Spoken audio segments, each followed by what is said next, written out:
Hello and welcome to episode 11 of our Busilar campaign. In the last episode, we were making some moves down here in southern Elandir, getting rid of the Jaharian exemplars, which is an elven tag that can spawn into the game, or does spawn into the game, and we were able to get rid of them, which is good because they were a threat to our colonies. Now, I believe there are still some of those rebels running around. Yeah, there's 13,000 of them.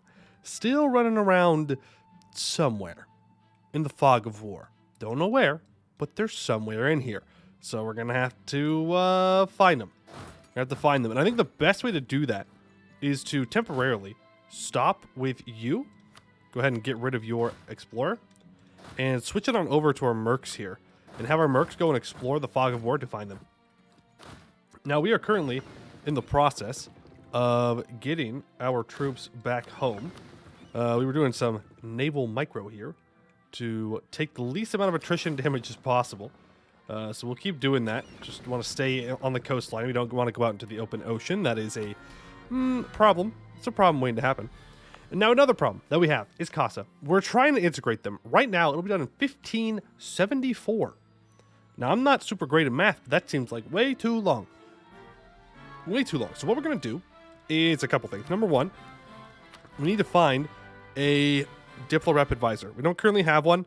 We're going to go ahead and fire these guys and try and roll a Diplo Rep Advisor.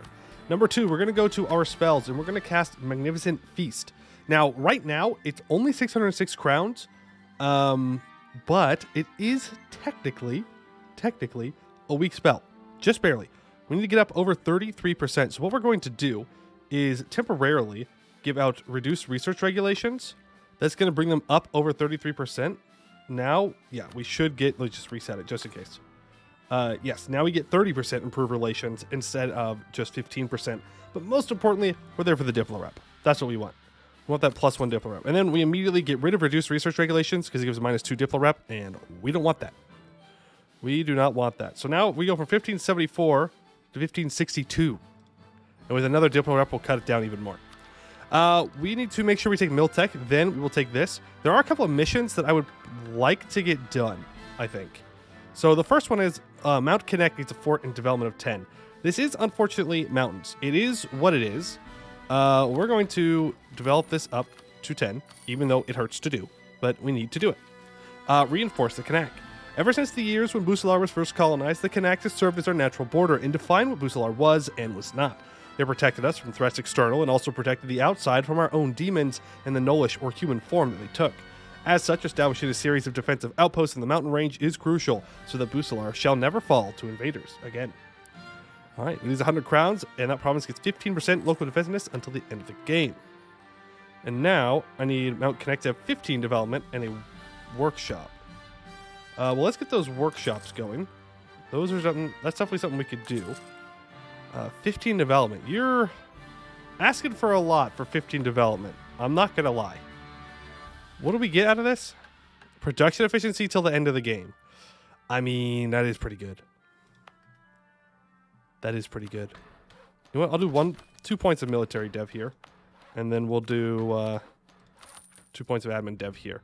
And once those workshops are built up, we can complete that mission. Gives us a little bit of crown land too, which is not a terrible thing to have. Let's go ahead and start converting this Coronite province. Where is it? Right here. Make sure we throw on the Enforced Religious Unity whenever we get a chance there. We did also take some land up here from Sagamber. So we now have these two states under our control, which is super nice. We got a bunch more claims on them for when we do eventually move up. But then we get to where we need to attack today, and that is Eliza. Now, not Eliza directly, because they are still allied to Birzartanšes, and that's a no. That is simply put a no, not going to happen for us. But, if you saw, Eliza has allied Ovdal Tungr.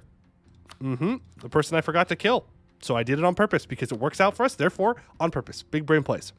So we're going to attack Ovdal Tungr and use that to break Eliza's alliance with Birzartanšes. That's the plan. And then we're going to attack Birzartanšes for a bunch of land, which means we need to build a spy network here. So let's get to work on that. I would like to take this state and this state at the very least, because that does give us a center of trade. If I can also grab this, then we will have both of the centers of trade that Birzartanšes has access to, so we should get a lot of control over the trade here. Should. Hypothetically. Hypothetically speaking, we should. Who knows what the reality is, though? Who knows? But first, we have to get all of our troops back from the New World. Kind of important.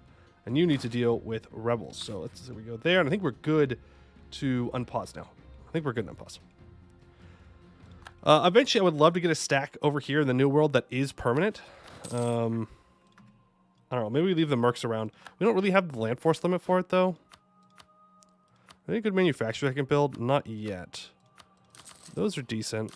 That's fine. I think good there. I mean, that's all right.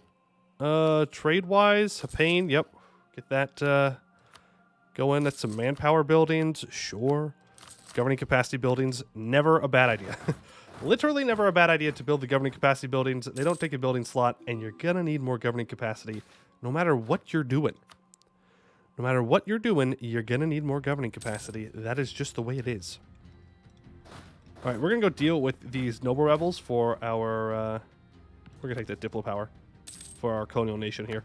We're not going to unsiege it, but I just want to kill them. That way they actually unsiege it.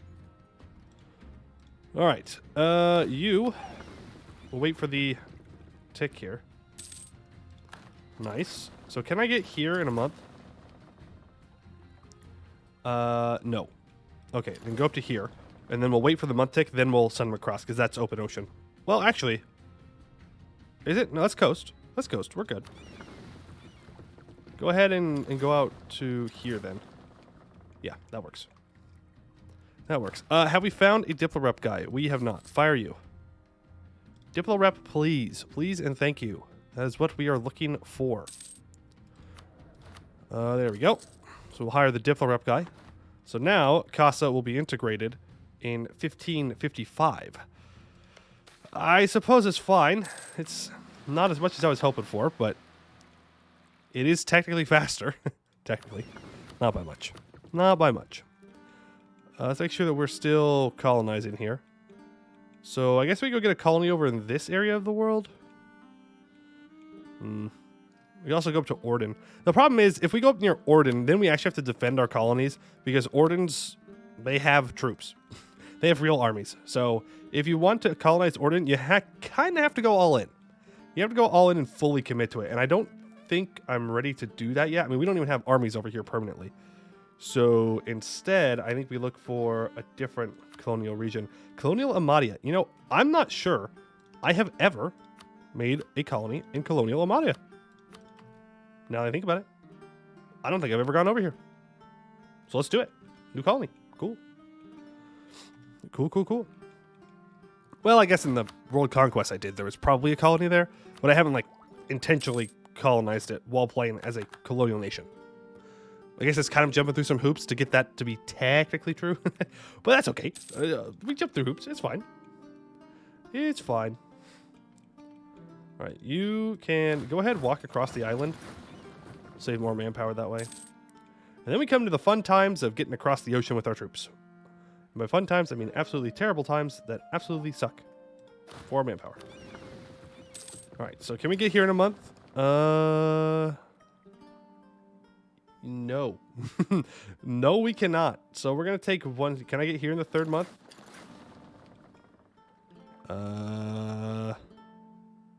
No. Can I get here in the month? Yes. Is this coast? This does count as coast. Okay, cool. So we'll get to this tile. We won't get into the island, but we'll get to this tile when we take an attrition tick. So that means we won't lose as much as we would have. What about to get to here? How's that looking? Looking like the same thing. Yep, the exact same thing. Okay, then just take you all the way back to Busilar. Wait, no. Hold on, let's wait for us to lock in. Go straight here. And we can walk across. Mission fulfilled, revitalize the copper mines. Busilar began as a colony of Kedarata, founded as Busirat with the responsibility to mine the rich veins of copper that exist in our lands for the contemporary bronze weapons of the Ket. These lands are still full of the ore, and with bronze cannons becoming more popular every year, there is a growing market for it, something we can and should exploit. 5% local production efficiency until the end of the game. Now, modernize our arsenal. Port Jahair needs to have a dry dock, a grand shipyard, and 35 development. We are a ways off of that, I'm pretty sure. Yeah, Diplotech 24, and we are currently at 10. So, not going to worry about that mission for quite some time. Quite some time. All right, I'm going to own the state of Rinmond. Permanent claims on Arninen. Okay, and Antier's drop.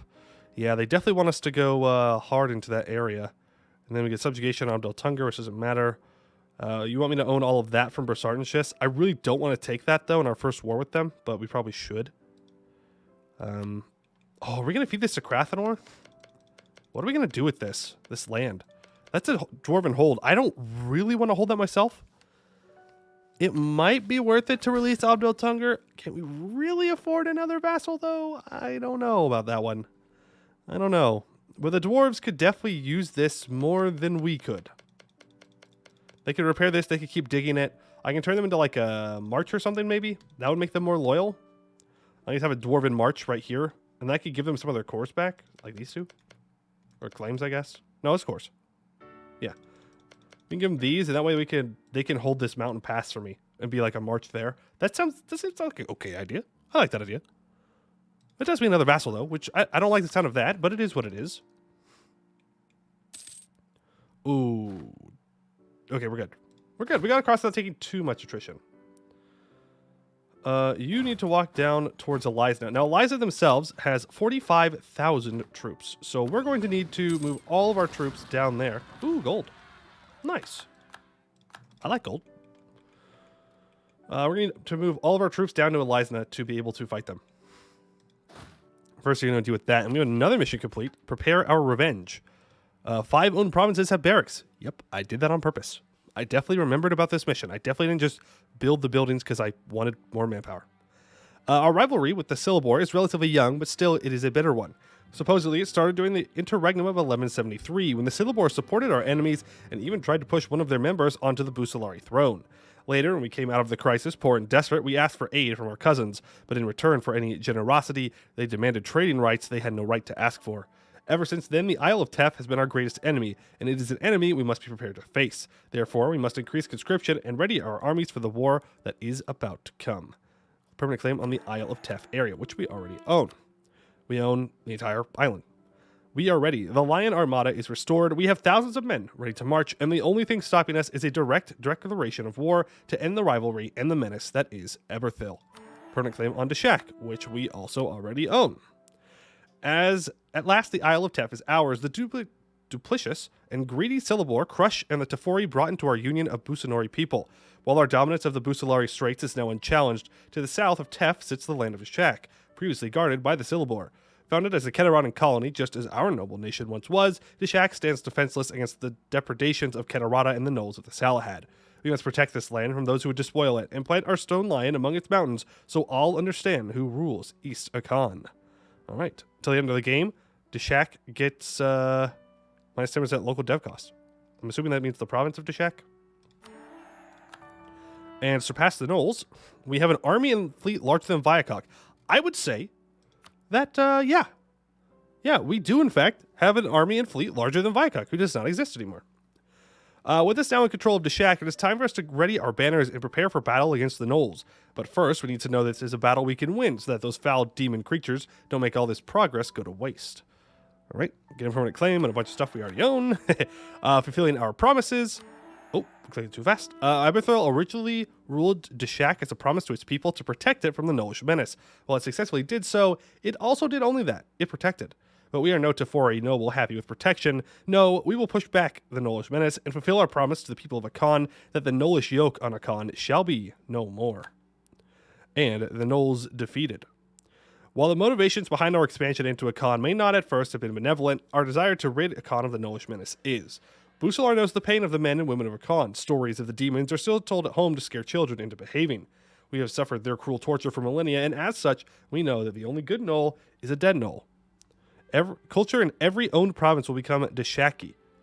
Regi Court will become the new state religion of blank. I wonder if that will actually work. Huh, let's click it. Let's find out. Boom. Nope. Nope. That did not work. Did not make our vassal our religion. That's okay, though. I'm fine with that. Like, yeah, we could have switched all this over to Gnoll, or to Deshaki, but nah, whatever. It's not a big deal. Not a big deal. All right, so that gets some of those missions done. Now we just need to colonize Sorowin more and Lorbit more as well. Now, Frontier, I need to finish up taking out Rayuel and own Rinmond. Imperial Club. Okay, I see. And then we get, we become an empire for free. Okay, cool. Fun fact for you as well, I'll talk about when we're on pause here, is that in lore, in canon, as far as I know, Busilar actually does win out against Eberthil, though not through military might. Eberthil's dynasty dies out, and Busilar kind of waltzes in. Very lucky for them, very lucky, and takes over the Isle of Tef. Busilar becomes one of the strongest colonial powers in the game, I believe. I could be wrong, but I'm pretty sure I'm right on this one. Pretty sure. Like 80% sure, which is honestly pretty good. Honestly pretty good. I should know these things. I should have them like memorized by this point, but I mean, information goes in one ear, comes out the other. You know how it is. You know how it is, right? Right? You know how it is. I will gaslight you into believing it. All right. Yeah, we're just moving into position here. We're here. Let's do this.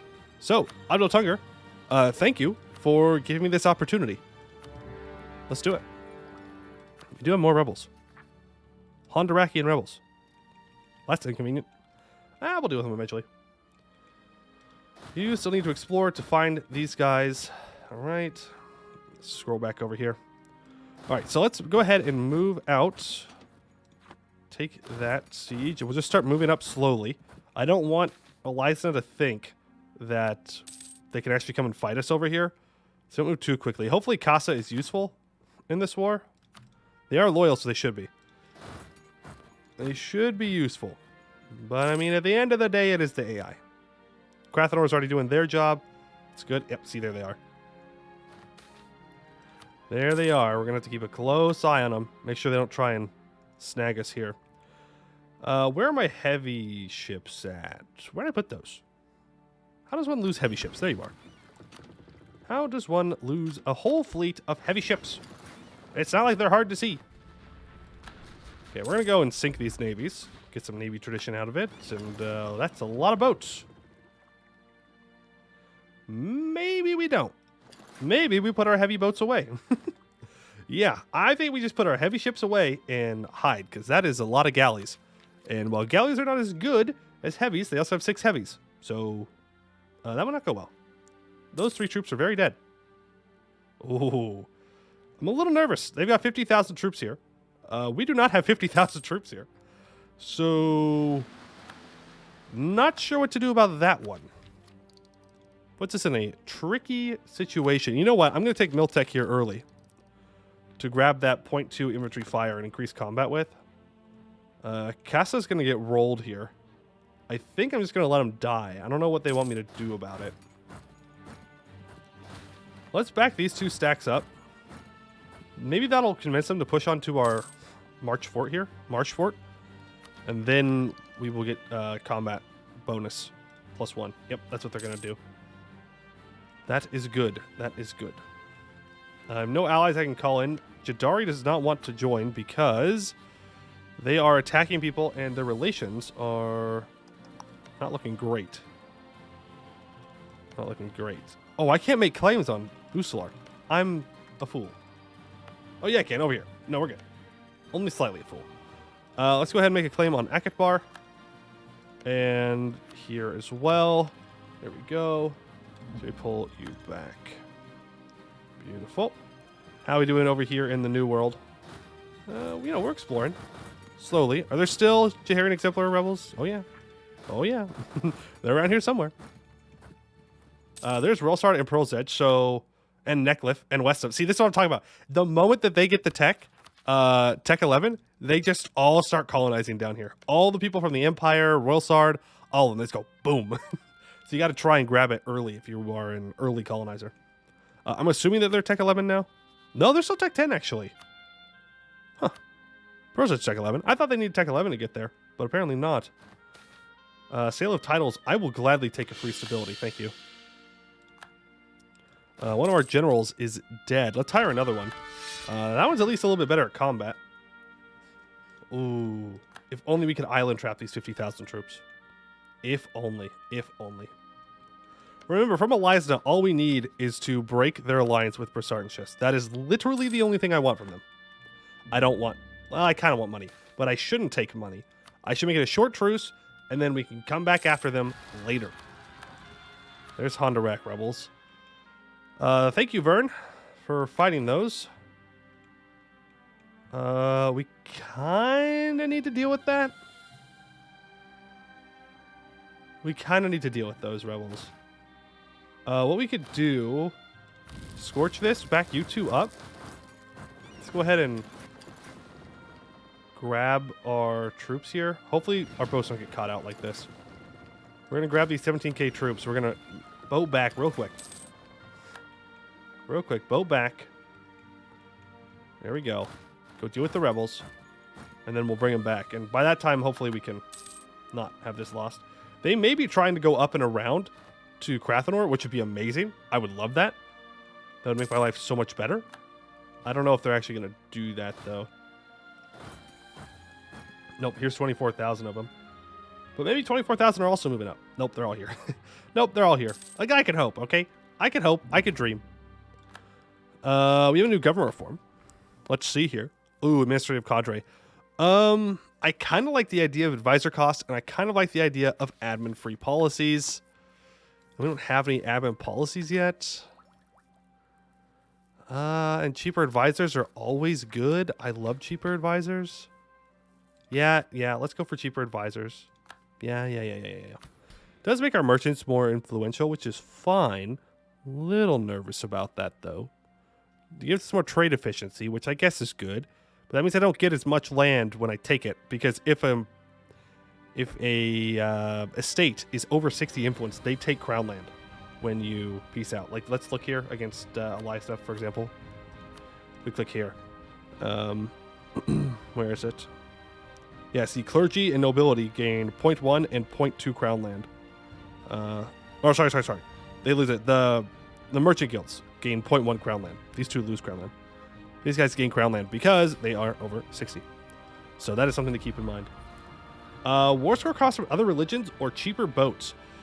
I mean, our fleet is costing us 1104. We could cut that in, well, not in half, but pretty close. We could cut a lot of expenses from that.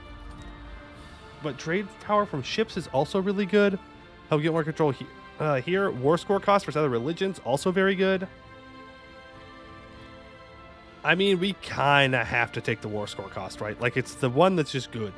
It's just good all the time. Doesn't matter. Unless, I guess, everyone else in the world is your religion. But at that point, you've probably already won the game. So you don't really need anything. And if you're world conquesting from before 1531, you're cracked. You're cracked at this game. And I don't know how you do that. That's kind of crazy. Like, I guess I know how. Like, physically how. How are we winning so heavily? I mean, I guess we have good morale. Yeah, we just have really good morale. Huh. Can I change to a discipline guy? These Elizans here, they hurt pretty bad. We're going to run out of manpower from this war. I don't really want to fight him at the moment. Okay, yes I do. Reinforce. Help him out. We can stack wipe these 8k, hopefully. There we go. Perfect. And now, since we know that they are retreating away, we can get all of this land occupied.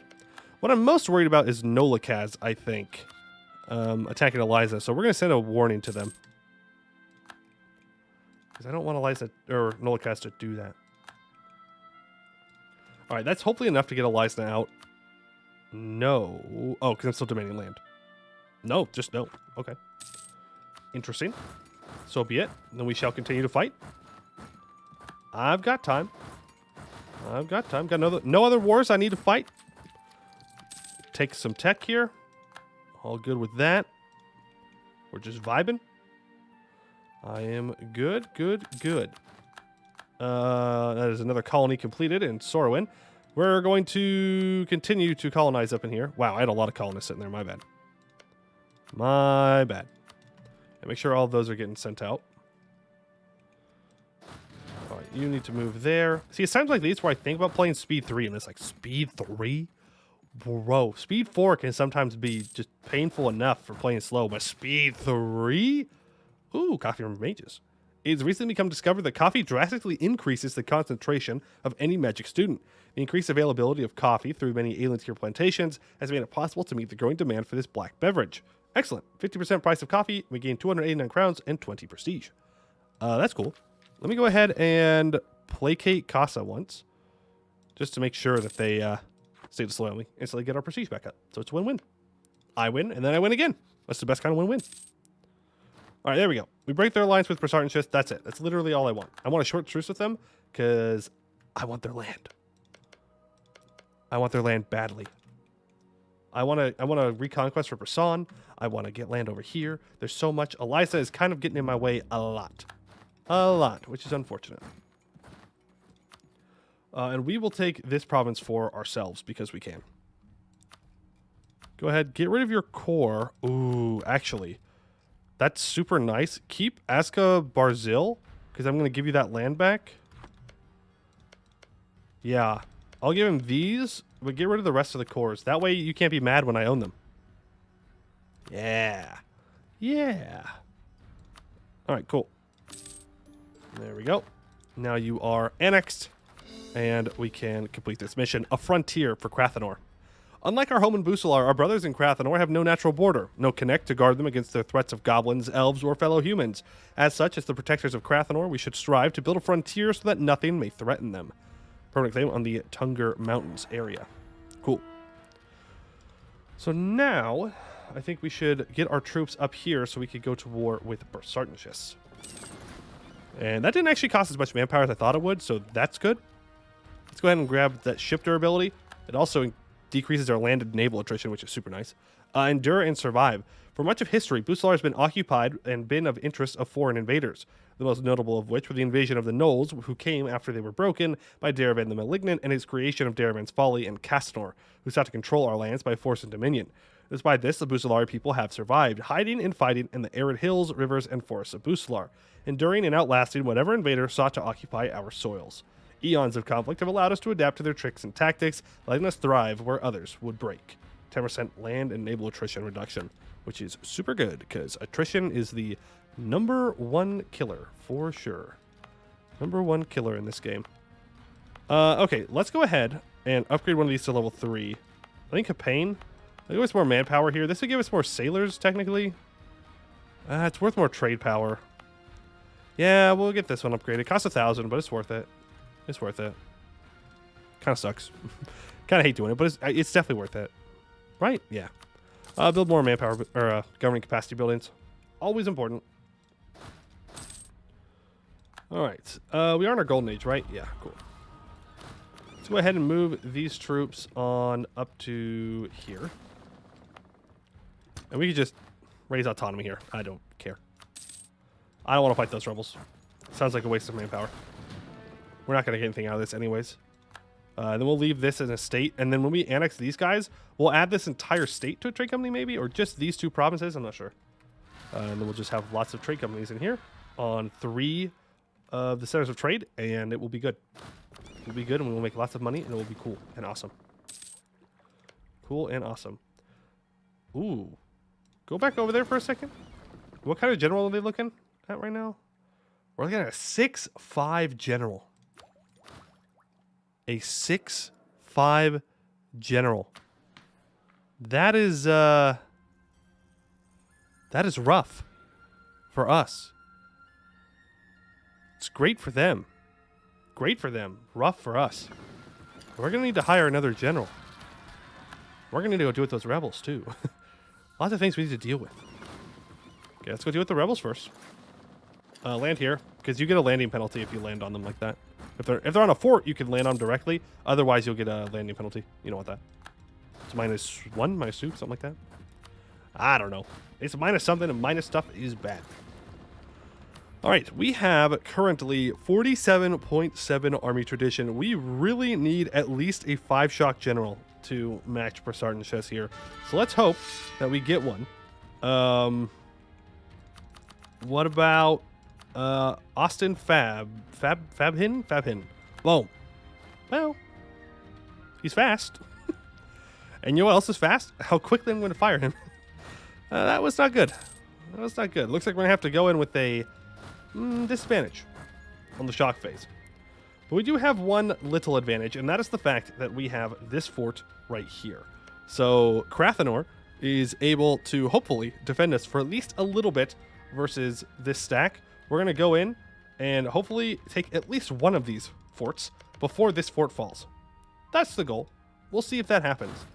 But that's what we're going to try and do. Then we'll take this land in the peace deal for missions, and then we'll try and expand a little bit more. But we're going to have to save that for the next one, because that is all the time that I have for today.